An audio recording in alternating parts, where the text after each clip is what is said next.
사람의 성격은 눈에 안 보입니다. 사람이 다른 사람을 만날 때 처음으로 보게 되는 것은 그냥 그 사람의 외모, 학벌, 건강 정도, 보통 그 정도를 우리가 보게 됩니다. 그러나 함께 생활하다 보면은 보이지 않는 성격이 그 사람의 말을 통해서, 그 사람의 행동을 통해서, 그 사람의 글을 통해서 자연스럽게 드러나게 됩니다. 오늘 본문에서 이 바리새인들과 세리를 향하여 예수님은 강력하게 비판을 하십니다. 그리고 이 화 있을진저로 시작되는 예수님의 비판을 마태는 독특하게 표현합니다. 예, 성격이 그 속에 드러나게 됩니다. 마태복음 23장 13절입니다. 23장 13절을 저희가 함께 천천히 읽겠습니다. 시작. 화 있을진저 외식하는 서기관들과 바리새인들이여, 너희는 천국 문을 사람들 앞에서 닫고 너희도 들어가지 않고 들어가려 하는 자들도 들어가지 못하게 하는도다.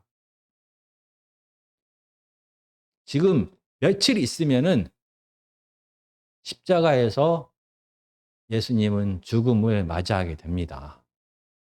이 가장 중요한 그 시간에 지금 성전에서 바리새인들과 서기관들 그리고 유대 지도자들과 예수님은 대치 중입니다. 예수 그리스도의 가르침과 예수 그리스도의 사역을 통하여 유대 지도자들의 성전과 이스라엘 백성들을 향한 통치권이 흔들리기 시작합니다. 그러자 예수님의 권위에 그들은 도전합니다. 그러나 그들은 모두 다 실패하고 그들 속에 꼭꼭 감추어 두었던 세상의 힘과 쾌락을 향한 그들의 욕망만을 백성들 앞에서 드러나게 됩니다. 그리고 마태복음 23장에서는 그들 중에서 이 바리새인들과 서기관을 향한 예수님의 비판이 기록됩니다. 백성들과 제자들 앞에서 이 바리새인과 서기관들은 모사의 자리에 앉아서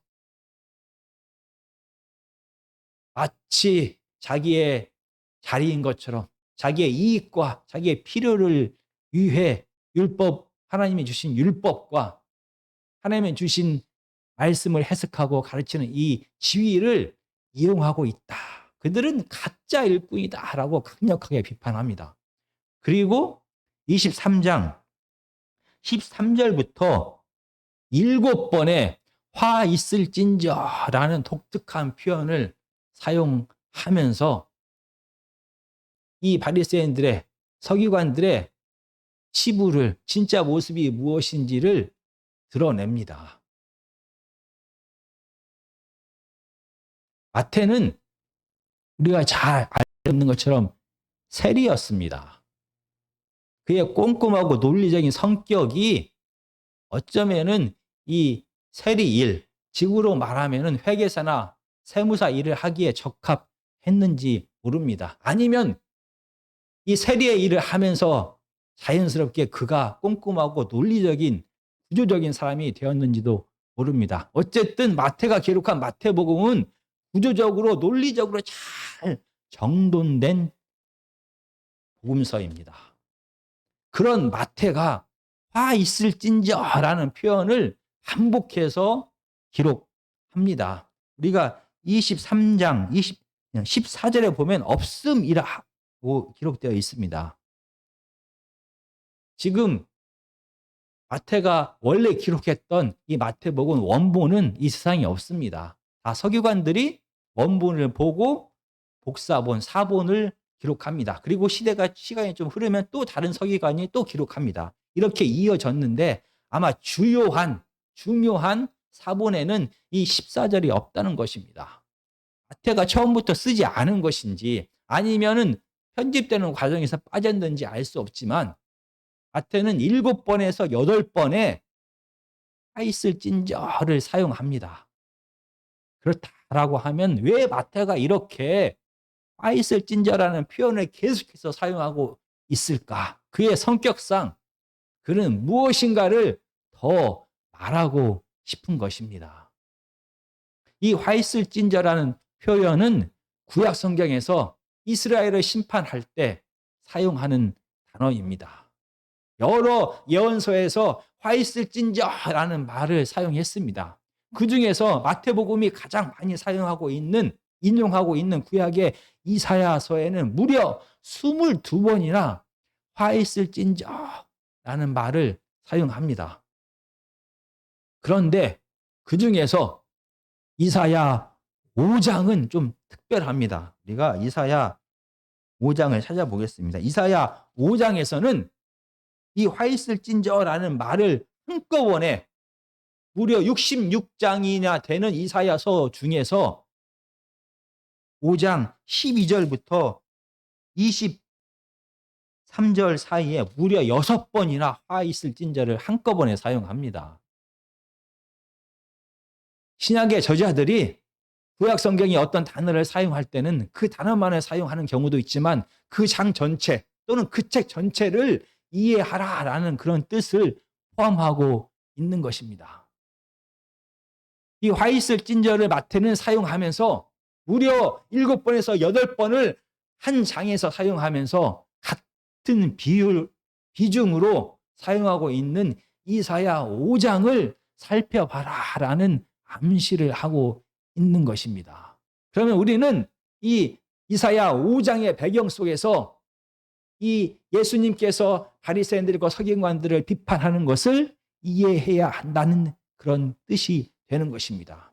이사야 5장을 우리가 보시겠습니다. 5장 1절과 2절을 제가 읽겠습니다. 나는 내가 사랑하는 자를 위하여 노래하되 내가 사랑하는 자의 포도원을 노래하리라. 내가 사랑하는 자에게 포도원이 있음이여 심히 기름진 산에로다. 땅을 파서 돌을 제하고 극상품 포도나무를 심었도다. 그 중에 망대를 세웠고 또 그 안에 술틀을 팠도다. 좋은 포도 맺기를 바랐더니 들 포도를 맺었도다. 이사야 5장은 이스라엘의 죄악에 대하여 하나님의 심판을 예언한 것입니다. 하나님의 택한 이스라엘 백성들이 하나님의 뜻을 삶을 통하여 열매 맺기를 원했습니다. 이 열매라는 것은 하나님의 자녀들에게 기대하는 삶의 행동을 열매라고 말합니다. 그러나 이사야 5장에서는 이스라엘이 열매를 맺지 못했다라고 말합니다. 이스라엘의 삶 속에는 열매 없는 삶, 하나님의 뜻대로 살아가지 않고 세상의 질서대로 살아가는 그 삶이 가득했다, 죄악이 가득했다라고 이사야 5장은 경고합니다. 그리고 이사야 5장 8절부터는 이런 이스라엘의 죄악, 열매 없는 삶을 살게 된 가장 큰 이유가 이스라엘의 지도자들에게 있다라고 말합니다. 그러면서 5장 8절부터 23절에서 6번의 화 있을진저라는 표현을 통해 이스라엘 지도자들의 타락을 기록하고 있습니다. 먼저 8절입니다. 가옥에 가옥을 이으며 전토에 전토를 더하여 빈틈이 없도록 하고 이 땅 가운데서 홀로 거주하려 하는 자들은 화 있을진저. 11절입니다. 아침에 일찍 일어나 독주를 마시며 밤이 깊도록 포도주에 취한 자들은 화 있을진저. 18절입니다. 거짓으로 끈을 삼아 죄악을 끌며 술의 줄로 함과 같이 죄악을 끄는 자는 화 있을진저. 20절입니다. 악을 선하다 하며 선을 악하다 하며 흑암으로 광명을 삼으며 광명으로 흑암을 삼으며 쓴 것으로 단 것을 삼으며 단 것으로 쓴 것을 삼는 자들은 화 있을진저. 21절입니다. 스스로 지혜롭다 하며 스스로 명철하다 하는 자들은 화 있을진저. 22절입니다. 포도주를 마시기를 용감하며 독주를 잘 빚는 자들은 화 있을진저. 이스라엘의 지도자들의 실상을 표현합니다. 그들은 집과 토지를 독점하는 자입니다. 그리고 그들은 포도주를 마시고 독주에 취한 자들입니다. 그들은 쾌락에 취해 살아가는 자들입니다. 그들은 그들의 삶 속에 죄악과 거짓이 가득한 자들입니다. 그래서 하나님의 질서, 선을 악하다 하고 악을, 세상의 질서, 악을 선하다 하는 자들입니다. 그리고 하나님의 질서를 버리고 세상의 질서를 따라가는 삶을 살면서 그것이 지혜로운 것이다, 명철이다 라고 말하는 자들입니다. 이렇게 이사야 5장은 이스라엘의 타락에 대하여, 이스라엘의 열매 없음에 대하여 강조 심판을 말하고, 그들의 열매 없음이 이스라엘의 지도자들 때문이다 라고 말합니다. 그러면서 화 있을진저를 강조하면서 이스라엘은 심판을 받게 될 것이다 라고 말합니다. 이런 배경 속에서 마태는 오늘 마태복음 23장을 보기를 원했습니다. 마찬가지입니다. 6월절을 지키기 위하여 예루살렘에 오신 예수님께서 성전에서 가장 먼저 하신 일이 무엇입니까? 성전을 청소하셨습니다. 성전은 생명의 근원 되신 하나님이 머무는 곳입니다. 성전은 생명이 회복되는 곳이고 하나님의 이름만이 높아지는 것이고, 성전은 하나님의 뜻만이 선포되고 가르침을 받는 곳입니다. 그러나 이 거룩한 성전조차 강도의 소굴이 되었습니다. 사람들의 이익과 필요에 따라서 욕망이, 탐욕이 그대로 드러나는 강도의 소굴이 되었던 것입니다. 거룩한 성전조차 세상의 질서가 다스리는, 한치는 강도의 소굴이 되었으면 이스라엘 백성들의 삶은, 일상의 삶은 열매가 없는 삶이 분명합니다. 그래서 바로 오늘 본문 23장의 바로 전날, 어제 예수님께서 하신 일이 무엇입니까? 바로 열매 없는 무화과 나무를 저주하셨습니다. 그러면서 이스라엘 백성들의 삶이 바로 이처럼 열매 없는 무화과와 같다라고 지금 계속해서 말씀하고 있는 것입니다. 그리고 이스라엘이 이렇처럼 그들의 삶 속에 하나님의 질서, 하나님의 뜻이 열매 맺지 못하는, 사랑과 정의가 전혀 드러나지 아니하는 세상의 쾌락과 세상의 힘과 권력이, 이기심이 지배하는 일상이 된 가장 큰 이유는 이사야 시대처럼 바로 유대 지도자들 때문이다라고 했으면 말하고 있는 것입니다. 그중에서 특별히 모세의 자리에 앉은 자들, 하나님의 뜻이 기록된 율법을 공부하고 연구하고 가르치고 하나님의 뜻대로 살아간다라고 말하는 바로 바리새인들과 서기관들 때문에 이스라엘이 이렇게 열매 없는 삶을 살게 됐다라고 오늘 본문은 말하고 있는 것입니다. 그래서 화이슬진저를 7번 반복하시면서 이 모세의 자리에 앉아있는 바리새인들과 서기관들의 타락을 적나라하게 기록하기 시작합니다. 오늘은 그 중에서 첫 번째 날입니다. 바로 13절은 화이슬진저 외식하는 서기관들과 바리새인들이여, 너희는 천국 문을 사람들 앞에서 닫고 너희도 들어가지 않고 들어가려고 하는 자들도 들어가지 못하게 하는도다.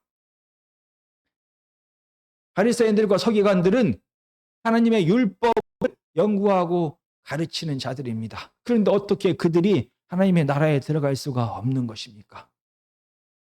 바리새인들과 서기관들은 하나님의 율법뿐만이 아니라 율법에 기록되지 아니한 일상에서의 구체적인 규정까지 만들어, 장로의 규정이라, 장로의 전통이라는 규정까지 만들어 하나님의 뜻을 일상에서 매 순간순간마다 지키기를 원하는 그런 자들이 바리새인들과 서기관들입니다. 이렇게 하나님의 뜻대로 살려고 하는 그들이 하나님 나라에 들어가지 못하면, 천국에 들어가지 못하면 도대체 누가 천국에 들어가는 것입니까? 마태는 꼼꼼한 사람입니다. 마태는 논리적인 사람입니다. 화이슬진저를 7번 또는 8번을 계속 반복하는 모습으로 바리새인들을 책망하면서 이사야 5장의 말씀을 우리로 하여금 살펴보게 했습니다. 마찬가지로 화이슬진저를 7번 반복하면서 8번 반복하면서 마태는 마태복음 5장의 팔복을 우리로 하여금 기억나게 합니다. 복이 있다, 복이 있다, 복이 있다, 복이 있다, 복이 있다, 복이 있다, 복이 있다를 8번 강조하면서 예수님께서 새롭게 시작하는 하나님 나라의 질서, 하나님 나라의 헌법을 선포하셨습니다. 복이 있다를 18번이나 반복하신 예수님께서 지금 마태복음 23장에서는 화가 있다, 화가 있다, 화가 있다를 7번, 8번 반복하면서 하나님 나라에 들어가지 못하는 자, 하나님 나라를 방해하는 자, 바로 바리새인들과 서기관들을 비판하고 있는 것입니다. 하나님의 율법을 연구하는 자, 하나님의 율법을 가르치는 자, 하나님의 율법을 넘어서 자기들이 더 세세한 규정까지 다 지키려고 하는 바리새인들과 서기관들이 하나님 나라에 들어가지 못하면 도대체 누가 하나님 나라에 들어가는 것입니까? 마태복음 5장 3절입니다. 심령이 가난한 자는 복이 있나니 천국이 그들의 것이며, 심령이 가난한 자가 하나님 나라에 들어간다라고 5장 3절에서 말합니다. 이 가난하다라는 말은 그냥 우리가 생각하는 그 정도의 가난함이 아닙니다. 절대 빈곤의 상태를 말합니다. 내 스스로의 힘과 능력으로는 도저히 살아갈 수가 없어서 외부의 도움을 받아야만 하는 절대적인 빈곤의 상태. 그래서 외부의 힘과 도움을 절대적으로 의지하는 상태가 바로 가난한 상태입니다. 절대 빈곤의 상태, 절대 의존의 상태가 이 가난한 상태인 것입니다. 바로 어린 아이와 갓 태어난 어린 아이와 같은 상태, 진짜 거지의 상태가 바로 절대 빈곤, 가난한 상태입니다. 그리고 심령이 가난하다는 것은 하나님이 없어서 하나님의 부재 때문에 그의 영적인 절대적인 빈곤을 느끼는 상태가 바로 심령이 가난한 상태입니다. 그래서 하나님이 없어서 채워지지 않는 이 영적인 빈곤의 상태는 사람의 힘과 능력과 윤리와 도덕과 어떤 것으로도 채워지지 않기 때문에 생명 되신 하나님을 찾고 또 찾고, 그리고 하나님을 절대적으로 의존하는 상태가 심령이 가난한 상태인 것입니다. 예수 그리스도를 통하여 하나님의 나라가 선포되었습니다. 그리고 침례 요한 역시 하나님의 나라가 임할 것이다를 미리 선포했습니다. 이 예수님과 침례 요한이 공통적으로 외친 것이 무엇입니까? 회개하라, 회개하라, 천국이 가까웠느니라 라고 말합니다. 이스라엘 백성들은 하나님의 백성으로서 지금 바리새인들과 서기관들을 통하여 배운 그들의 가르침대로 살아가고 있습니다. 그러나 지금 이스라엘 백성들의 삶의 모습 그대로는 결코 하나님 나라에 갈 수 없다는 것입니다. 그들처럼 지금 세상의 가치를, 성전을, 자기의 욕망을 투여하는 강도의 수골로 만들어버린 이스라엘입니다. 일상의 삶 속에서 여전히 세상의 질서, 힘과 쾌락을 추구하는 질서가 지배하는 상태에서 그 모습 그대로는 하나님의 임재와 통치를 받을 수 없다는 것입니다. 그래서 하나님의 나라가 임하기 위해서는 회개해야 된다를 예수님도 침례 요한도 외쳤던 것입니다. 그런데 이 침례 요한과 예수님의 회개 외침을 거부한 자들이 있습니다. 바로 바리새인들과 서기관입니다. 그들은 가난하지 않다라는 것입니다. 그들은 이미 어른이라는 것입니다. 그들은 이미 자기는 충분하다는 것입니다. 하나님의 나라를 이미 현재 지금 충분히 하나님의 뜻대로 살고 있기 때문에 새롭게 더 하나님의 임재와 통치를 통하여 새로운 하나님의 나라가 임할 필요가 없다는 것입니다. 그들은 충분히 지금까지 자기의 가르침대로, 자기가 해석하고 배우고 가르친 대로 그것이 부족함이 없다라는 것입니다. 그들은 지금 장로의 전통에 따라서 살아갑니다. 그것이면 충분하다는 것입니다. 회개할 필요가 전혀 없다는 것입니다. 그들은 가난하지 않고, 그들은 어린아이가 아니고, 그들은 이미 선생이고, 그들은 지도자이고, 그들은 이미 아버지입니다. 더 이상 누군가를 통하여 배울 필요도 없고, 그들이 회개할 필요도 없는, 그들은 이미 배부른 자였습니다. 그래서 회개할 필요가 없습니다. 그들은 가난한 마음이 전혀 없습니다. 그러나 그들의 실상은 무엇입니까? 그들은 외식하는 자입니다. 그들은 겉과 속이 다른 자입니다. 그들이 말하는 것을 지키지 않는 자입니다. 그들의 삶에 하나님의 사랑과 정의가 없습니다. 그들의 삶에 하나님의 믿음의 열매가 없습니다. 그들의 삶에 하나님의 임재와 통치가 없는 것입니다. 그러면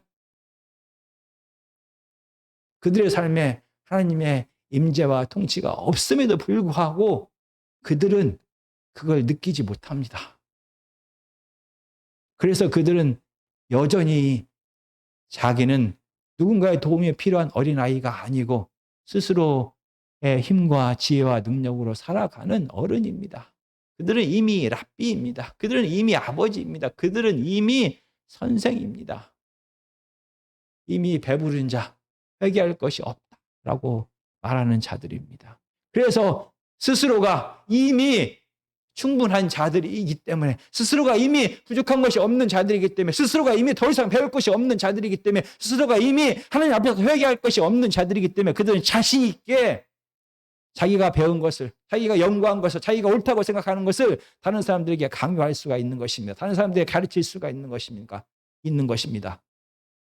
그리고 자기가 이미 완벽하게, 자기가 이미 아무런 문제가 없기 때문에, 자기가 이미 의인이기 때문에 그렇지 자기가 말한 대로, 자기의 생각대로, 자기의 가르침대로 살아가지 않는 자들을 정죄하고 비판할 수가 있는 것입니다. 그들은 가난하지 않은 자들이었습니다. 회개할 것이 없다라고 생각하는 자들이었습니다. 그 결과 그들의 삶 속에는 하나님의 임재와 통치가 임하지 않았습니다.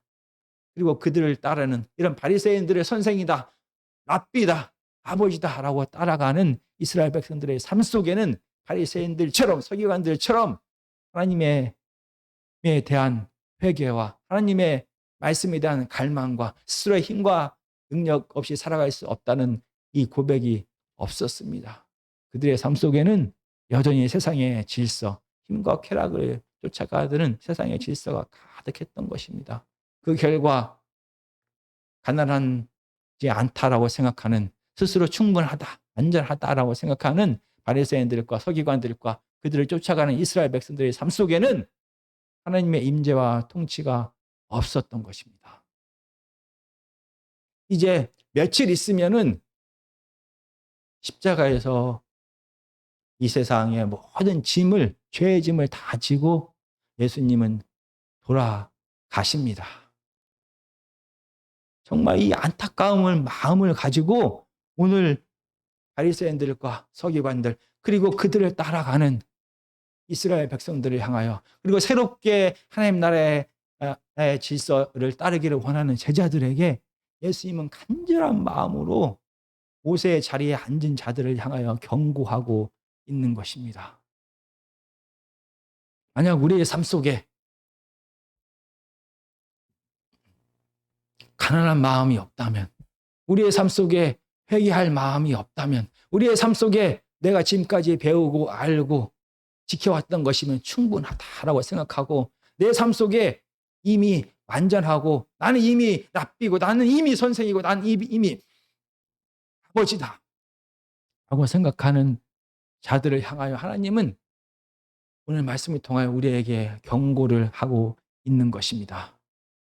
하나님이 님을 만나기 전에 이 심령의 가난함을 더 느끼는 것이 아닙니다.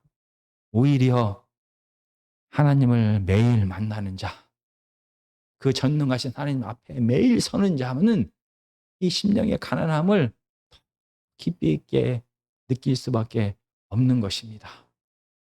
하나님 앞에 벌거벗은 자기의 모습을 볼 때마다 내 힘과 능력과 지혜로 살아갈 수 없음을, 그래서 하나님이 필요하다고 눈물로 하나님을 구하고, 하나님의 뜻대로 매 순간순간마다 살지 못하고 내가 내 이익과 내 필요를 위하여 율법을 이용하고 사람들을 이용하고 내 힘과 쾌락을 쫓아가며 살았던 매 순간순간이 우리에게 절실하게 벌거벗은 듯이 들어가기 때문에 하나님을 만난 후에, 하나님을 더 매일매일 만나는 자가 가난한 마음을 깊이 있게 품을 수밖에 없습니다. 정말 오늘 하나님의 말씀을 통하여 모세의 지위에, 모세의 위치에 앉아 있는 우리들을 향한 하나님의 경고를 기억하는 저와 여러분들이 됐으면 좋겠습니다. 그래서 이 가난한 마음, 이 회개의 마음, 이 애통하는 마음을 늘 품는 저와 여러분들이 될 때 우리의 삶 속에 하나님의 임재와 통치가 계속 될 것입니다.